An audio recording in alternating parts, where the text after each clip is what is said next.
나시린이 서원을 한 기간 동안 이 규례를 잘 지켰어요. 잘못 지키면 취소예요, 취소. 하다가 잘못했으면 그 기간 동안 하는 거는 취소고 이때부터 다시 또 시작을 해야 됩니다. 그런데 이 기간 동안을 취소됐다가 다시 했던 어쨌든 그 기간 동안 서원한 기간 동안 나시린의 규례를 잘 지켰습니다. 그 기간 동안 구별되게 살아갔습니다. 자, 그래서 이 기간이 끝났어요. 그럼 끝났으면 그때 어떻게 해야 되느냐? 오늘 그것을 말씀해 주고 있는데요. 13절 말씀해 보니까 나시린의 법은 이러하니라. 자기의 몸을 구별한 날이 차면 그 사람을 회막문으로 데리고 갈 것이요. 그랬어요. 포도주나 독주를 마신 일이 없지요. 또 머리 깎은 일도 없지요. 시체를 가까이 한 일도 없지요. 그래서 나시린을 서약한 그 기간 끝까지 구별된 삶을 잘 마쳤습니다. 다른 말로 하면 하나님의 말씀대로 충성되게 나시린의 사명을 잘 마쳤습니다. 그러면 그 사람을 어떻게 하라고요? 회막문, 성막문 앞으로 데리고 가라 그랬습니다. 자, 가서 또 어떻게 해야 되는가? 14절 말씀해 보니까요. 그는 여호와께 헌물을 드려라 그랬어요. 헌물을 드리되 번제물로 일련된 흠없는 순양 한 마리, 속죄제물로 일련된 흠없는 어린 암양 한 마리, 화목제물로 흠없는 순양 한 마리. 그 다음에 15절에 보니까요. 무교병 한 광주리와 고운 가루에 기름 섞은 과자들과 기름 바른 무교 전병들과 그 소제물과 전제물을 드릴 것이다 그랬습니다. 자, 여러분 한번 생각해 보세요. 이게 읽어보면 아무것도 아닌 것 같지만 그동안 나시린의 규례를 잘 지켜왔잖아요. 그죠? 그 기간이 얼마 동안인지는 모르지만 본인이 서원한 대로 그게 한 달이 되던 반년이 되던 1년이 되던 몇 년이 되던 그 기간 동안 얼마나 수고를 했겠어요. 이 규례를 지키느라고 구별되게 살아가느라고 그리고 하나님 앞에 작정한 대로 삶을 살아가느라고 얼마나 그게 힘들었고 얼마나 수고를 했겠습니까? 자, 그러면 오히려 제사장 앞에 가서 어떻게 해야 돼요? 칭찬을 받줘야 돼요. 그렇죠? 이런 사람에게 참 수고했다. 그러면서 칭찬해 주셔야 되고 복 주셔야 되잖아요. 예를 들면 제사장이 안수를 해주면서 오히려 하나님한테 복을 빌어주는 크게 축복을 해주면 얼마나 좋겠습니까? 그런데 나시린의 규례를 잘 지키면서 그 기간 동안 정말 힘들고 정말 어렵게 구별된 삶을 살아왔습니다. 이제 잘 마쳤어요. 마쳤는데 어떡하라고요? 하나님 앞에 헌물을 드리라는 거예요. 하나님 앞에 헌물을 드리라는 것입니다. 그것도요 굉장히 많아요. 번제물로 순양 한 마리, 속죄제물로 암양 한 마리, 화목제물로 순양 한 마리, 무교병 한 광주리, 그 다음에 과자들, 무교 전병, 전제물로 기름을 드리라는 것입니다. 제물의 양이요 꽤 많습니다. 꽤 많아요. 그리고 제물 중에 특별한 것이 하나가 있는데 속죄제물로 일련된 흠 없는 어린 암양 한 마리를 드려라 그랬습니다. 어린 암양 한 마리를 드려라 그랬어요. 그런데 좀 이상하지 않습니까? 아니 지금 누구의 삶을 살아갔어요? 어떤 삶을 살아왔어요? 나시린. 그렇죠? 나시린으로 구별되게 살아왔습니다. 나시린으로 구별되게 살아왔다는 것은 적어도 뭐와는 가까이 하지 않았다는 거예요? 죄와는 가까이 하지 않았다는 거잖아요. 적어도 죄하고는 먼 삶을 살아왔잖아요. 심지어는 가죽이 죽어도 그 시체를 가까이 하지 않을 정도로 멀리 하면서 그런 삶을 살아왔습니다. 그런데 오늘 어떤 제물을 하나 드리라고 그랬어요? 속죄 제물을 드리라고 그랬습니다. 속죄 제물. 나시린의 규례를 잘 지키면서 서원한 그 기간을 잘 마쳤습니다. 잘 마쳤어요. 죄와는 먼 삶을 살아왔습니다. 그러면 칭찬을 받아야 되고 박수를 받아야 되고 특별히 하나님의 복을 받아야 됩니다. 그런데 먼저 하나님 앞에 헌물을 드려라 그랬습니다. 헌물을 드려라. 뭐래요?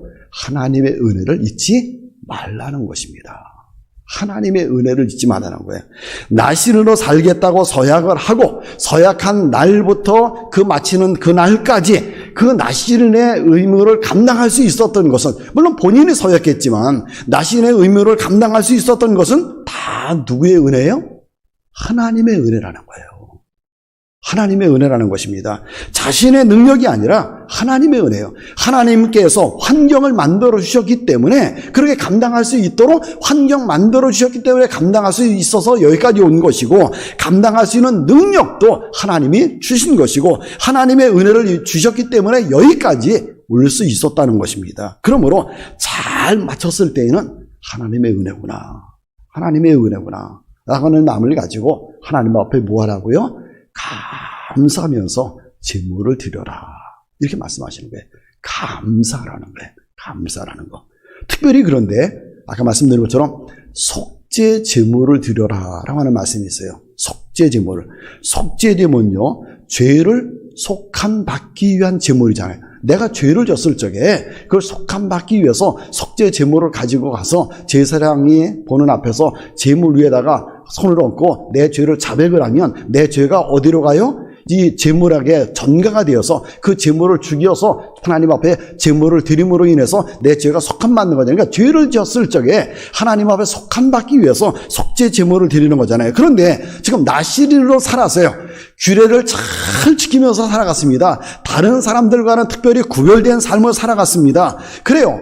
규례를 잘 지키면서 살아왔고 그 구별된 삶을 살아왔고 죄와는 거리가 먼 삶을 살아왔잖아요. 그 기간을 잘 마쳤습니다. 그런데 왜 속죄 제물을 드리라는 것인가? 아니, 죄와는 거리가 먼 삶을. 만약에 죄를 졌으면 어떻게 해요? 취소되고 그 다음부터 다시 또 시작하는 거잖아요. 새롭게 시작하는 거잖아요. 근데 그 기간을 잘 마쳤잖아요. 죄와 거리가 멀게 살아왔잖아요. 그런데 왜 속죄 제물을 왜 드리라고 하는 것인가? 여러분, 나시린으로서요, 완벽한 삶을 살아간 것 같지만 그래도 그 속에 뭐가 있다는 거예요? 죄가 있다는 거예요. 불순물이 있다는 것입니다. 완벽한 섬김, 완벽한 봉사, 완벽한 헌신, 완벽한 삶을 살아왔다고 하지만 하나님 앞에서는 여전히 부족하다는 거예요. 여전히 완벽하지 못하다는 거예요. 죄 없다 할 수 없다는 것입니다. 즉, 이 세상에서 내가 아무리 구별되게 살아가도, 내가 아무리 말씀으로 살아간다 할지라도 다 사람들은 뭐가 있어요? 죄가 있어요. 의인은 없나니 한 사람도 없다 그랬습니다. 그러니까 하나님께 어떻게 하라는 거예요? 내가 구별된 삶을 살고 나신의 삶을 살아갔다 할지라도 내가 부족함이 있구나. 내가 여전히 연약함이 있구나. 내가 여전히 허물이 있구나. 그래, 내 생각에는 그렇게 살아간 것 같지만 여전히 하나님 보실 때에는 얼마나 허물과 부족함과 죄가 많이 있을까. 이런 생각을 가지고 하나님 앞에 회개하는 마음으로 또 감사한 마음을 담아서 무슨 제물을 드려라? 속죄 제물을 드리라는 것입니다.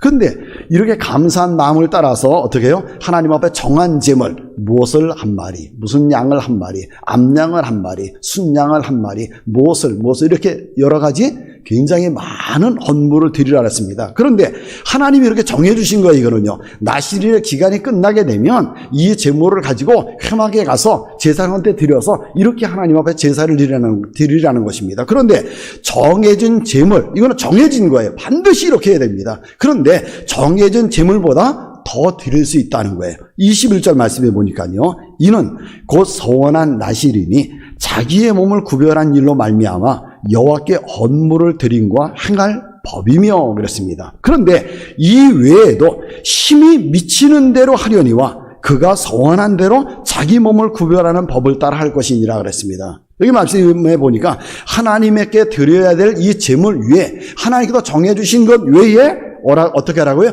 원한다고 하면 힘이 미치는 대로 얼마든지 자기 힘이 힘껏 닿는 대로 뭐 하라는 거예요? 헌물을 드리라는 것입니다. 힘껏 드리라는 거예요. 하나님께 드리는 감사는요, 제한이 없어요. 얼마큼만 해야 된다, 제한이 없다는 것입니다. 얼마든지 풍성한 감사를 하나님 앞에 드릴 수 있다는 거예요. 아니, 하나님 앞에 풍성하게 드리면 드릴수록 하나님은 더 기뻐하시죠. 내가 많이 드리면 드릴수록 하나님은 더 기뻐하십니다. 왜? 감사한 마음이 그만큼 더 큰 것이니까. 그래, 하나님 앞에 감사하면 감사할수록 하나님은 어떻게 해요? 더 큰 복을 주십니다. 더 큰 감사거리를 주세요. 그래서 스펄전 목사님은 이런 말씀하셨잖아요. 촛불을 보고 감사하면 별빛을 주시고, 별빛을 주고 감사하면 달빛을 주시고, 달빛을 주고 감사하면 햇빛을 주시고, 햇빛을 보고 감사하면 그런 거 다 필요 없는 하나님의 영광의 빛을 주신다. 그렇죠? 그래요, 그러면 감사하면 감사할수록 하나님은 더 큰 감사의 조건을 주신다는 것입니다. 여러분, 그래요, 우리는 어떻게 살아가야 돼요? 감사의 삶을 살아가야 됩니다. 내가 구별된 삶을 살아가고도 내가 하나님 앞에서 구별된 삶을, 내가 하나님 앞에 정성스러운 삶을 살아가고도 하나님 앞에 어떻게 해요? 감사하는 것입니다. 그렇다고 하면 한번 생각해 보세요. 우리는 하나님께 어느 정도의 감사의 삶을 살아가고 있는가? 나는 하나님 앞에 어느 정도의 감사의 삶을 살아가고 있는가? 모든 일에, 그죠? 모든 일에 항상 범사에 내가 감사의 삶을 살아가고 있는가? 어제는 우리 그런 말씀 나눴죠. 나는 나실인이다 그랬어요. 내가 나실인이다. 뭐 특별한 사람이 나실이 있는 것이 아니라 예수님 믿고 구원받은 하나님의 자녀들, 우리가 다 성도들이 다 뭐라고요? 구별된 사람이다. 내가 나실이다. 우리는 세상 사람들과는 구별된 사람이다. 세상 사람들에게서 분리되어서 하나님께 드려진 사람이다 그랬습니다. 자, 그러면 우리는 이 구별된 날이 언제 끝나는 거예요? 오늘 성경 말씀이 오니까 나시르는 서약한 기간이 있잖아요. 이 기간이 끝나면 이렇게 하라 그랬습니다. 우리는 그러면 언제 끝나는 거예요? 우리는요. 이 나시르의 규례가 우리는 언제 끝나는 거예요? 나시르의 삶이 언제 끝나는 거예요? 언제 끝나죠? 우리는요. 그래서 70세 정년이 되면 그때 다 끝나는 건가요? 우리는요. 끝나는 기간이 없습니다. 항상 성도예요. 언제까지? 죽는 날까지. 죽는 날까지 우리는 성도입니다. 평생을 우리는 나신으로 삶을 살아가는 것입니다. 예수 믿는 순간부터 죽는 그 순간까지 이 땅에서 우리는 나실인, 구별된 사람, 특별히 하나님 앞에 분리되어서 하나님께 드려진 하나님의 사람으로서의 우리는 삶을 살아가야 됩니다. 우리는 끝나는 날이 없으면 우리는 어떻게 해야 돼요? 매일매일이 나실인의 삶이 마치는 날이다. 우리는 그렇게 생각하면서 살아가야 돼요. 내 삶이 언제 마칠지 모르잖아요. 그렇죠? 우리의 삶이 언제 마칠지 모릅니다. 오늘이 내 삶의 끝인지 아니면 내일인지 아니면 몇십 년 후인지 우리는 아는 사람 아무도 없습니다. 이거 알고 사는 사람은 세상에 한 사람도 없습니다. 근데 하나님은요, 우리에게 이렇게 해주셨어요. 1월달, 2월달, 3월달, 4월달 이렇게 달을 구분해 주셨습니다. 그리고 그 달 중에도요, 첫째 주, 둘째 주, 셋째 주, 넷째 주 이렇게 구분을 해 주셨어요. 그리고 그 주 중에서도요, 1일, 2일, 3일, 4일, 20일, 21일 이렇게 구분을 해 주셨습니다. 시간은요, 구분 없이 계속 똑같이 흘러갑니다. 그렇잖아요. 하나님이 천지를 만드시고 해를 만드시고 달을 만드시고 별을 만드시고 계속해서 어떻게 해요? 시간은 끊임없이 변함없이 똑같이 지금 흘러가고 있습니다. 그런데 날이요, 날의 구분에 따라 끊겼다가 다시 시작하고, 달의 구분에 따라 시간이 끊겼다가 이제부터 다시 시작하고, 뭐 해의 구분에 따라서 이 올해까지 했다가 내년에 다시 시작하고 그러지 않습니다. 시간은 끊임없이 똑같이 구분 없이 계속 흘러갑니다. 그런데 하나님은 우리에게 이렇게 구분을 주셨습니다. 지구가 정확하게, 그죠? 하루에 한 바퀴를 다 돌아요. 그래서 날이 바뀌게 해주시고, 지구가 태양의 둘레를 정확하게 1년에 한 바퀴씩 돌아요. 그래서 한 해, 두 해를 이렇게 허락해 주셨습니다. 그렇다고 하면 왜 하나님께서 우리에게 이렇게 해주셨는가? 날마다요. 그죠? 날마다 그 기간이 끝났다. 내 하루가 끝났다. 내 나실인의 기간이 끝났다라고 생각을 하고 하나님의 은혜에 대해서 어떻게 살라고요? 감사하라고. 그리고 다시 내일을 바라보면서 새로운 다짐을 가지라고요. 그럼 우리는 어떻게 해야 되죠? 매일 잠자리에 들기 전에 오늘 하루라는 기간을 나신으로 살아온 것을 한번 점검해 보면서 하나님의 은혜를 어떻게 하는 거예요? 감사하는 것입니다. 부족한 나를 하나님께서 사랑해 주셔서 선택해 주셔서 하나님의 백성 되게 해주신 것, 예수 믿게 해주신 것, 구별되게 해주신 것, 오늘도 나신으로 살아가게 해주신 것 얼마나 감사한가. 오늘도 내가 말씀을 따라 살게 해주신 것 감사하고, 오늘도 예수님 믿고 살고 예수님 붙잡고 살게 해주신 것 감사하고, 이렇게 살아갈 때 예수님이 나를 붙잡아 주신 것 감사하는 거예요. 내가 오늘도 이렇게 살아갈 수 있었던 것 하나님의 은혜입니다. 내가 오늘도 이렇게 일할 수 있었던 것 하나님의 은혜입니다. 내가 오늘도 이렇게 충성할 수 있었던 것 하나님의 은혜입니다. 내가 오늘도 직분 감당할 수 있었던 것 하나님의 은혜입니다. 내가 오늘도 세상 사람처럼 살지 않을 수 있었던 것 하나님의 은혜입니다. 이거 다 어떻게 해요? 감사를 드리는 것입니다. 나신으로 오늘 하루도 살게 하신 것 감사합니다. 감사합니다. 감사합니다. 이러면서 하루를 마감하는 거예요. 그리고 내가 제대로 살지 못한 부분들이 있는데 내가 참 부족한데 오늘 특별히 내가 허물이 많았었는데 그럼에도 불구하고 오늘 하루를 끝까지 그렇죠? 중간에 끝나지 않고 오늘 하루도 끝까지 살아갈 수 있었던 건 하나님의 은혜예요. 얼마나 감사해요. 또 때로는 하루를 살아가는 동안에 힘든 일도 있고 어려운 일도 있고 뭐 고통스러운 일도 있을 수 있습니다. 그런 일들이 있다 할지라도 여기까지 살아올 수 있었던 것도 하나님의 은혜다. 특별히요, 내가 힘들고 어렵고 고통스러운 일이 있다 할지라도 나는 알지 못하지만 그죠? 왜 내가 힘들었는지, 왜 내가 이런 고통을 당해야 되는지, 내가 왜 이렇게 어려움을 당해야 되는지, 내가 왜 이렇게 고민하면서 하루를 보내고 지금 이 잠드는 시간에도 내가 고민하고 있는지 나는 알지 못하지만 거기에 누구의 뜻이 담겨 있어요?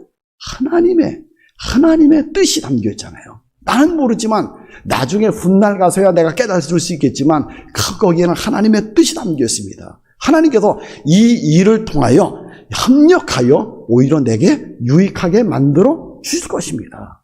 하나님의 자녀인데 내가 고통당하고 어려움을 당하고 시련을 당하고 또 힘들고 이거를 통해서 내 삶을 마치는 것이 아니라 이거를 통해서 하나님은 반드시 내가 유익하게 만들어 주실 것입니다. 더 나아가서는요, 이것보다 더 힘들 수 있었는데, 이것보다 더 고통스러울 수 있었는데, 이것보다 더 어려울 수 있었는데 그래도 이만큼 한 거 이것도 하나님의 은혜잖아요. 이거 생각하면 사실 모든 것이 뭐예요? 감사할 뿐이에요. 모든 것이, 모든 일이 감사하고 범사가 다 감사한 것입니다. 그러므로 매일매일 나시린의 소원을 마치는 날이다. 매일매일 잠자리에 들기 전에 그래, 오늘 하루도 나시린의 삶을 잘 마치게 해주신 건 감사하다. 감사하다. 감사하다. 어떤 일이든지 이것도 감사하고 생각해보면서 이것도 감사하고 이것도 감사하고 힘들었던 것도 고통스러운 것도 어려운 것도 이것도 감사하고 그래 이렇게 매일매일 감사하면서 하루하루를 마무리하시는 여러분들이 되시기를 바랍니다. 오늘도 그런 감사가 넘치는 하루가 되시기를 주님의 이름으로 축원합니다.